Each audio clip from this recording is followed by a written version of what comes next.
वायदों की चादर में लिपटा अनुसूचित जनजाति छात्रावास बरगदवा बाजार। शासनिक दौरे, बड़े बड़े दावे और आज भी बदहाल स्थिति।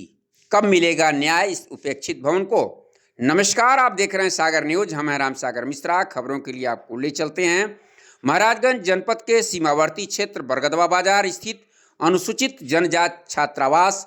एक समय उम्मीद की किरण माना जा रहा था। लगभग एक वर्ष पूर्व शासन और जिला स्तर के उच्चाधिकारियों ने यहाँ का दौरा किया था।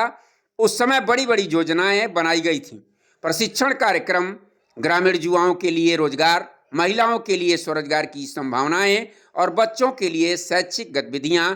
गांववासियों में आशा की लहर दौड़ गई थी। अब यह स्थान एक नवचेतना केंद्र बनेगा। परंतु अफसोस, समय बीतता गया और वायदे धरे के धरे रह गए। न तो कोई प्रशिक्षण कार्यक्रम शुरू हुआ, न ही कोई रोजगार योजना। अब यह भवन धीरे धीरे एक उपेक्षित खंडहर में तब्दील हो जाएगा। छात्रावास के मेन गेट और कमरों के ताले टूट चुके हैं। अंदर घुसना अब किसी के लिए भी मुश्किल नहीं रह गया है। नेपाल सीमा के निकट होने के कारण यह स्थान अब गलत गतिविधियों का अड्डा बनता जा रहा है। नशेड़ी, तस्कर और असामाजिक तत्व रात के अंधेरे में इस स्थान का दुरुपयोग कर रहे हैं। स्थानीय लोगों की माने तो रात भर संदिग्ध लोग और महिलाएं बगीचे और छात्रावास के आसपास मंडराते रहते हैं।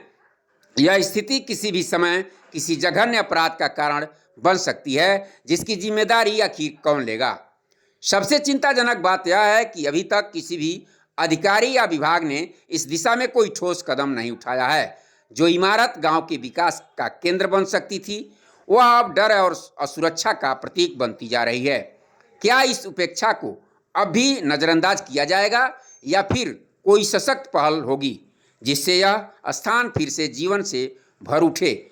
समय आ गया है कि शासन और प्रशासन इस विषय को गंभीरता से लें। इस छात्रावास को पुनः सक्रिय करने और उसमें योजनाबद्ध तरीके से प्रशिक्षण कार्यक्रम चलाने की आवश्यकता है, ताकि यह स्थान गांव के लिए अभिशाप नहीं बल्कि वरदान साबित हो। अब देखना यह है कि इस पर शासन की किस तरह संज्ञान लेता है।